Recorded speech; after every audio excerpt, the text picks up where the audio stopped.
ఎలా కాపాడతాడు భగవంతుడు భక్తుల్ని అంటానికి. నమే భక్త ప్రణశ్యతి అని ప్రతిజ్ఞ చేస్తాడు. కౌంతేయ ఒక్క మాట గుర్తుపెట్టుకో, ప్రతిజానేహి, నో వన్ థింగ్, ఒక మాట తెలుసుకో, నమే భక్త ప్రణశ్యతి, నాకు దండం పెట్టేవాడిని, నన్ను ఆశ్రయించిన వాడిని నేను జీవితంలో ఓడిపోనివ్వను, ఖచ్చితంగా గెలుస్తాడు వాడు ఖచ్చితంగా. ఇది భగవంతుడి ప్రతిజ్ఞ. దానికి ఎంత ఉదాహరణ ఉంటుందో మీకు చెబుతాను. భగవంతుడి మీద అపారమైన విశ్వాసం కలుగుతుంది. శృతాయుధుడని ఒకడు ఉన్నాడు. శృతాయుధుడు, వాడికి ఆ పేరు ఎందుకంటే వాడు ఆయుధం బాగా ఫేమస్. శృత అంటే సంస్కృతంలో వెరీ ఫేమస్ అని అర్థం, బాగా గొప్ప. 10 మందికి తెలుసు. ఏమిటి ఆయుధం అంటే గద. వాడి దగ్గర గద ఉంది. వాడు ఎవరికి పుట్టాడు? వరుణదేవుడికి పుట్టాడు సాక్షాత్. వాడి తల్లి ఎవరు? పర్ణాశ అనే నది. ఒక నది పర్ణాశ స్త్రీ రూపం ధరించింది. ఆవిడ వరుణుణ్ణి కోరింది, నాకు సంతానం కావాలి. పురుషుడు స్త్రీ అయితే తప్ప నదికి సముద్రానికి పిల్లలు పుట్టరు కదా, పిల్లకాలవలనే పుడతాయి, అందుకని స్త్రీగా మారమని చెప్పాడు. ఆవిడ స్త్రీగా మారింది, ఆయన పురుషుడిగా మారాడు. ఆవిడకి సంతానాన్ని ఇచ్చాడు. ఇచ్చినప్పుడు ఈవిడ ఏం కోరిందో తెలుసా? మావాడే school first, state first, America president కూడా మావాడే అవ్వాలి, ట్రంప్ అవడానికి వీల్లేదని కోరినట్టు దిక్కుమాలిన వరం కోరింది ఈవిడ. అలాగే కోరతారు స్వార్థం అంటే. ఏం కోరింది? మా వాడు ఎవరి చేతుల్లోనూ సావడానికి వీల్లేదని. వరుణుడు అన్నాడు, నేను కూడా చచ్చిపోతాను, ఆ వరం నాకు కుదరదు. ఇంకో మాట చెప్పు. ఈ కుదరవు ఇవన్నీ. వరుణుడు కూడా చావు, దేవతలందరికీ చావు ఉంది, ఏం కుదరదు ఇక్కడ. మేము అలాంటి వరాలు మేము విజయం. ఇంకేదైనా అడుగుంటే పోనీ ఎవరి చేతుల్లోనూ చావకుండా మా వాడికి ఏమైనా గొప్ప ఆయుధం అలా అని చెప్పు, అనకాపల్లి మార్కెట్లో కొనిస్తాను అని ఒక గద ఇచ్చాడు. వరుణుడు ఇచ్చిన గద. ఈ గదతో వీడిని ఎవరి మీద ప్రయోగించినా వాడు దైవాంశ సంభూతుడైనా సరే చావాల్సిందే. చాలు కదండి, ఇంకేం కావాలి? ఆశ్చర్యం, ఆ గద ఉంది శృతాయుధుడి దగ్గర. వాడు అర్జునుడి మీద అనేక బాణాలు వేసాడు. అర్జునుడని తిప్పికొట్టేశాడు. అర్జునుడు వాడిని చంపేలోగా వీడు గద విసిరాడు.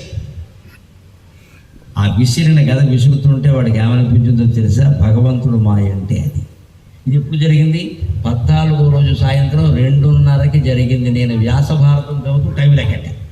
సరిగ్గా సంఘటనలు ఎలా ఉన్నాయి, ఏ సంఘటనకి ఎంతసేపు పడుతుందని 24 అవర్స్ టైం లెక్క పెట్ట. 14వ రోజు యుద్ధం చాలా కీలకం. 2:30కి మధ్యాహ్నం అంటే ఇంకొక 3 గంటల్లో సైన్యంలో చంపకపోతే చచ్చిపోతాడు.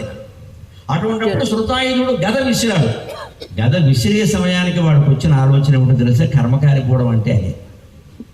ముందు కృష్ణుని వేసేస్తే కానీ అసలు కుదరదు, అర్జునుడు తర్వాత. ఇదే కృష్ణుడుమాయ అంటే ఇదే. దాంతా విష్ణుమాయ ఎలా అన్నాడు వాడు గుర్తు మారింది. కృష్ణుడి మీద వేయాలి. కృష్ణుడు వేసేస్తే అసలు ఈయన సారథ్యంలో 14 రోజులు ఇలా ఉండడం ఏంటి? 3 మంది సారథులు చచ్చిపోయారు. ఈయన చావడా? అయితే వెళ్తావు, ఏమవుతారో తెలుసుకుందాం అని గద ముందు కృష్ణుడి మీద వేశాడు. ఆ గద ఇచ్చినప్పుడు వరుణుడు ఒక షరతు పెట్టాడు. ఇది యుద్ధం చేసే వీరుడి మీద వేస్తేనే పనిచేస్తుంది, యుద్ధం చెయ్యని వాడి మీద వేస్తే వెనక్కి వచ్చి వేసిన వాడు. అర్థమైందా? భగవత్ ప్రణాళిక ఎంత గొప్పదో. గుళ్ళో ఉన్నది బొమ్మ అనుకోకుండా, అమ్మ దయచేసి బొమ్మ అనుకోకుండా, ఆవిడ అమ్మవారు, సాక్షాత్తు అమ్మవారు, సాక్షాత్తు అమ్మవారు. మీకు ఆపద ఉంటే ఆవిడకి దండం పెట్టండి. ఎవరికి ఫోన్ చేసి చెప్పకండి, పక్కింటి వాళ్ళకి చెప్పకండి, పత్రికల వాళ్ళకి చెప్పకండి, పరమేశ్వరికి చెప్పండి. అమ్మ ఆవిడ కన్యకా పరమేశ్వరి, ఆవిడ కాపాడుతుంది. మనకు తెలియనివన్నీ ఆవిడకి తెలుసు. కృష్ణుడికి తెలుసు వీడు వరుణుడికి పర్ణాశకి పుట్టాడని, వీడి దగ్గర ఆయుధం ఉందని, ఇది యుద్ధం చేసేవాడి మీదే ప్రయోగించాలని, చెయ్యని వాడి మీద ప్రయోగిస్తే బెడిసిపట్టి వాడైపోతాడని తెలుసు. కాబట్టి కృష్ణుడు ఏమన్నాడు? అన్నాడు ఇక్కడ, డింగ్ డాంగ్ అంతే. డింగ్ డాంగ్ సూపర్ మార్కెట్ అయింది. వాడు ఆలోచన మారిపోయింది. ఇప్పుడు అది ఎంత ఆయుధం పట్టుకుంటే అర్జునుడి మీద వేయకుండా కృష్ణుడు వాడి కర్మ. కృష్ణుడు సారథ్యం చేస్తున్నాడు, యుద్ధం చేయని వాడి మీద వెయ్యకూడదు. అందుకే ఆ గద కృష్ణుడికి తగలగానే కృష్ణుడు ఇలా పెట్టుకున్నాడు. ఆయన్ని గద ఏం చేస్తుందండి? శంఖ చక్కెర వనమాలి గద ఈశాన్కి శంఖి చక్కెర ఈచనందకి. ఆయన్ని గద ఏం చేస్తుంది? బోడి గద కిరాణా కొట్లు అమ్ముకోవడానికి, తోకానికి అమ్ముకోవడానికి పనికొస్తుంది. ఆయన ఎలా తట్టుకున్నాడు అంతే. ఆ గద వెనక్కి వెళ్ళి వాడిని కొట్టి చంపేసింది. అర్జునుడు ఆశ్చర్యమే, బావా గద వెనక్కి వెళ్ళి వాడిని మరే మన కొట్టాలి. నీది నాలిక, నాది ప్రణాళిక. ఈసారి ప్రతిజ్ఞ చేసేటప్పుడు నాకు చెప్పు, మీడియా వాళ్ళకి చెప్పు. అప్పుడు ఎందుకు ఇలా జరిగిందంటే కృష్ణుడు చెబుతాడు. ఇక వాడు ఎవడనుకుంటాడు? అయ్యా నీకేం తెలుసు? వాడు వరుణుడికి పర్ణాశకి పుట్టాడు. ఆ పర్ణాశకు దురాశ ఉంది, అది కోరకూడని వరం. వాళ్ళ అబ్బాయి బాగుండాలి, ప్రపంచం పాడైపోయినా సరే మా అబ్బాయిని ఎవడు చంపడానికి వీలేదంటే, మీ అబ్బాయి మంచివాడు అవ్వాలని ఎందుకు కోరండి? మా వాడు గొప్పవాడు అవ్వాలని కోరుతారు కానీ నమ శివాయ అది కోరండి అమ్మ, అది కోరండి గుళ్ళు. మా అబ్బాయి అమ్మాయి మంచివాళ్ళు అవ్వాలి, గొప్పవాళ్ళు అవ్వాలని కోరండి. గొప్పవాడు అవ్వడానికి ఇవాళ యూట్యూబ్లో వచ్చిన తర్వాత ఒక్క రాత్రి చాలమ్మా పెట్టకూడని సంచలనాత్మక రీల్స్ ఏమైనా పెడితే రాత్రికి రాత్రే గొప్పవాడు అవుతాడు. అది పెద్ద విషయం కాదు, ఫేమస్. కానీ లోకానికి మంచిని పంచిపెట్టి మనం గొప్పవాళ్ళు అవ్వడానికి, సంచలన విషయాలు పంచిపెట్టి గొప్పవాళ్ళు అవ్వడానికి చాలా తేడా ఉందండి, చాలా తేడా. దయచేసి పిల్లలు కానీ మీరు కానీ గొప్పవాళ్ళు కావాలని కోరుకోకండి, మంచివాళ్ళు కావాలని కోరుకోండి, మంచివాళ్ళు కావాలని కోరుకోండి. అప్పుడు లోకం బాగుంటుంది. ఈయన ఆవిడ అలా కోరలు, అందుకని అలా కోరిందయ్యా, అందుకని వాడికి నేను ఏదో చేశానే, నీకు ఎందుకంటే కూడా వాడి పైగా నేను చేశానని చెప్పాలా అంటే ఏమంటాడు, అక్కడి నుంచి అన్ని ఈయనే చేయమంటాడు. ఇక్కడ యుద్ధం దేవుడితో వచ్చే పిలిచి ఇది ఒక్క దేవుడు మహిమ మన ఇంట్లో కనపడింది అనుకోండి, ఇక అంతే. అమ్మవారికి ఒక పువ్వు బదులు 10 పువ్వులు ఎట్టేస్తే మన వంట కూడా వండడం మానేసి ఖాళీ గిన్నె అక్కడ పెట్టి నువ్వే వండు, చచ్చిపోతుంది ఆవిడ వండలే. మహిమను ప్రదర్శించకూడదని మహిమలు ఉన్నా చెప్పకూడదు. కృష్ణుడు మహిమ చూపించి కూడా ఏమన్నాడంటే, ఇదేమిటి ఇలా జరిగింది బాబా, వాడు బుద్ధి అలా మారిపోయింది, నేనేం చేయాలన్నాడు. చేసింది నేనే చెప్పడు, భగవంతుడు చెప్పడమ్మా. సమస్త ఐశ్వర్యాలు ఇస్తాడు చెప్పడు, చెప్పి ఇవ్వాల్సిన అవసరం ఆయనకి ఏం లేదు. ఈ డజంట్ నీడ్ ఎనీ అడ్వర్టైజ్మెంట్. భగవంతుడికి పబ్లిసిటీ అవసరం లేదు, మనకి ఇస్తాడు అంతే. ఇక్కడ నువ్వు అనుభవించనా ఇస్తున్నాను, నేను ఇచ్చాను కూడా ఎవరికి చెప్పకుండా ఊళ్ళోకి వచ్చి చంపేస్తాను నన్ను పట్టుకుని ఐశ్వర్యాలు. నాకు అడ్వర్టైజ్మెంట్ అక్కర్లేదు. నువ్వు భక్తుడివి, నువ్వు బాధలో ఉన్నావు, నీకు ఇస్తున్నావు, తీసుకో అని. ఏదో ఒక వ్యాపారంలో మనం నష్టపోతే ఇంకో వ్యాపారంలో మనకి కలిసి వచ్చేలా చేస్తాడు ఆయన. అంతేగాని కలిసి వచ్చిందని నువ్వు 10 మందికి చెబితే ఎవరే నా ఊళ్ళో వచ్చి పడిపోతారు జనం అంతా చెప్పక. నువ్వు తిన్నగా ఉండు చాలు. ఇది భగవంతుడు కోరుకులు. ఇప్పుడు చెప్పండి, కరకంటూ ప్రణాళిక, భగవంతుడిది ప్రణాళిక, మంది నాలిక. ఇష్టం వచ్చినట్టు మాట్లాడద్దు.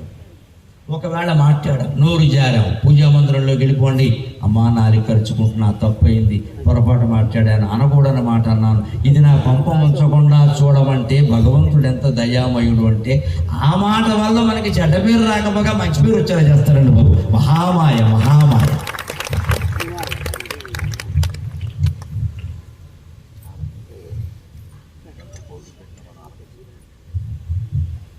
మనం ఏదో తిట్టామని మన మీద కక్ష పూరినవాడు భగవంతుడు మన అనుగ్రహిస్తే మన దగ్గరికి వచ్చి, గురువుగారు మీరు తిట్టబట్టే మా వాళ్ళందరూ బాగుపడ్డారని అంటాడు. గొడవ అయిపోతుంది వెంటనే ఇక్కడ. ఎందుకని మనం భగవంతుడు నమ్ముకున్నాం. ఆ తాపం ఎక్కడ ఆగుతుంది? ఈ ఇటకుటమారముల నెన్నడు చీల్చును ముక్తి రాల్చును. ఈ ప్రపంచంలో ఉండే టకుటమారం, ఈ మాట కొడితే టక్ టక్ టమారం ఇంద్రజాలంలో వాడతారు ఈ మాట. అదే ఇక్కడ పద్యంలో వాడాడు కాబట్టి టకార ప్రాస కోసం. ఈ టకుటమారములనెన్నడు చీల్చును ముక్తి రాల్చును. ఇది పోవాలి. ఇది పోవాలని అమ్మవారిని మనం ప్రార్థన చేయాలి. ఎందుకంటే ఏమి ప్రయోజనంబుల ప్రియంచునటంచు సృజించితమ్మరో. భగవంతుడిని వేయాల్సిన ప్రశ్న ఒకటేనమ్మా, మనకి దుఃఖాలు పెరిగిపోతూ ఉంటే, సమస్యలు పెరిగిపోతుంటే జీవితం అర్థమవుతుంది. ఇందులో ఏమీ సుఖం లేదు, దుఃఖం తప్ప. ఏమి ప్రయోజనంబుల ప్రియంచునటంచు సృజించితమ్మరో. నీ మది తృప్తి నందెన అనేక చరాచర జీవరాశులు ఈ ఆముదపున్ పుటీకుటము హాయిగా నీడను సంగునంచు. ఈ ఆముదపున్ పుటీకుటము హాయిగా నీడను సంగునంచు. అవిద్యామలమందు మ్రగ్గుట దయామయీ నీ కనులన్ మొరంగెనా. ఇది మనం వేయాల్సిన ప్రశ్న. అమ్మా, ఈ సృష్టి ఎందుకు చేసావు అసలు? ఏం ప్రయోజనం నీకు వచ్చింది దీనివల్ల? కేవలం నువ్వేదో క్రీడ సాగించడానికి మమ్మల్ని ఏడిపించడం ధర్మమేనా? ఎందుకంటే ఆవిడకి మాయం తెలుసు, మనకి తెలియదు. మనం నిజం అనుకుంటున్నాం కదా. నీ మధ్య తృప్తి నందేనా, పోనీ మేము ఏడిచాను, నువ్వేనా బాగున్నావంటే అమ్మవారు అనుకునే వీడియోడు వస్తుంటే నాకు ఆనందం అని ఆ మాయలో మనం మునిగిపోకుండా ఆ మాయ వల్లే మనకి మేలు జరిగేలా చేస్తుందమ్మా, అందులో సందేహం. ఎందుకని అనేక చరాచర జీవరాశులు, మానవులే కాదు అనేక జీవరాశులు మాయలో మునిగిపోయాయి. ఏమనుకుంటే మనం అంతా ఈ సంసారాన్ని, ఉద్యోగాన్ని, వ్యాపారాన్ని ఎలా భావిస్తున్నాం, ఇది ఎలాంటిది ఎలా భావిస్తున్నాం. అందుకే కవి ఇక్కడ ఆముదపున్ పుటీకుటము, కుటం అంటే చెట్టు, ఆముదపు చెట్టు మనకు వస్తుందా? నిరస్త పాదపే దేశే ఎరండో పితృమాయతే. రావి చెట్టు, మర్రి చెట్టు, మేడి చెట్టు లాంటి పవిత్ర వృక్షాలు లేని సందర్భంలో మాత్రమే ఏమీ దొరకకపోతే ఏ చెట్టు లేని చోట ఆముదం చెట్టే కదా. ఏం చేయమంటావు?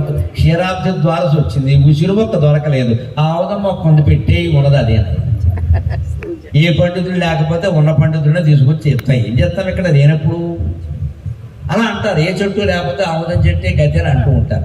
ఆముదం చెట్టే మన సంసారం, అదేం పెద్ద పరకు వచ్చేది. పైగా పుటీ కుటము అన్నాడు. పుటీ కుటం అంటే బోన్సాయి మొక్క, కుండీలో మొక్క. ఇది చెట్టు కూడా కాదు కనీసం, పుటీ, చిన్న పుటీ. ఇప్పుడు బోన్సాయి మొక్కలు వచ్చాయి కదా. కుండీలో మొక్క, కుండీలో మర్రి చెట్టు, కుండీలో రావి చెట్టు, కుండీలో మామిడి చెట్టు. మన బతుకు కూడా కుండీలోనే. ఎందుకంటే పెద్ద చెట్లు పెంచే ఓపికలు ఎవరికి లేవు ఇక్కడ.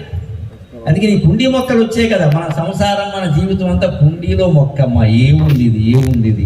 ఇది మనకు హాయిగా నీడను ఎంత ఉందో దాని బతుకే ఎంత మనకు నీడని ఇస్తుంది. నీ అజ్ఞానానికి అర్థం లేదు. సంసారంలో ఉండి బాగుపడేవాడు ఎవడు లేడండి. అది మాయాన్ని గ్రహిస్తేనే బాగుంటాడు ఖచ్చితంగా. అవిద్యామలమందు మరొకట. ఇలా మాయలో పడిపోయే మాలిన్యంలో ఉండిపోయారమ్మా దయామయి నీ కనులను మొరంగెనా అని మనం ప్రార్థించాలి. ఈ మాయలో మనం మునిగిపోవడానికి కారణం ఏమిటి? మనస్సు. ఆ మనస్సుని మార్చమని కూడా ఆవిడ్నే అడగాలి. నా చేతులనే ఉన్నది ఈ చిత్తము మాట వినునే ఈశ్వర రాజ్ఞి. నా చేతులనే ఉన్నది ఈ చిత్తము మాట వినునే ఈశ్వర రాజ్ఞి. నీ చిత్తము నా భాగ్యము, నీ చిత్తము నా భాగ్యము. కాచిన పలుమారు నిన్ను కాపుమనెదనా. దీనంగా ఆర్తితో తపన చెందితేనే భగవంతుడు కాపాడతాడు. అర్జునుడిని ఎందుకు కాపాడాడు అంటే ఆ క్షణంలో ఏదో కొడుకు చచ్చిపోయిన బాధలో ఆవేశంలో ప్రతిజ్ఞ చేసినా ఆయన ఎప్పుడూ భక్తుడండి. ఎవరికి భక్తుడో తెలుసా? హిందూ ధర్మంలో సామరస్యం. అర్జునుడు శివభక్తుడు, కృష్ణ భక్తుడు కాదు. ఆ మాటకు వస్తే పాండవుల 5గురిలో కృష్ణ భక్తుడైన వాళ్ళు ఎవరూ లేరు. ధర్మరాజు సూర్యోపాసన చేశాడు, భీముడు చంద్రోపాసకుడు.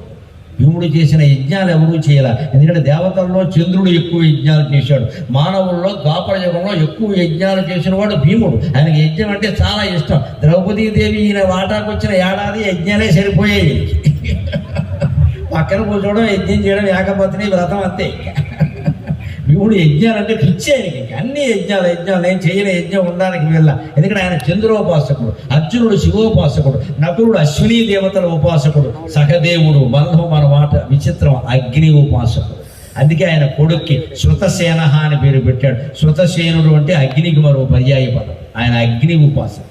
ఈ 5గురు రకరకాల దేవతలను ఉపాసించారు, కానీ కృష్ణ భక్తి, కృష్ణ ఉపాసన ఎవరికీ లేదు. కానీ అందరినీ కాపాడినవాడు కృష్ణుడు. ఎందుకని? శివుడు, అశ్విని దేవతలు, అగ్ని, చంద్రుడు, సూర్యుడు అందరూ కృష్ణ స్వరూపమేనమ్మా. అందరూ కృష్ణ స్వరూపం.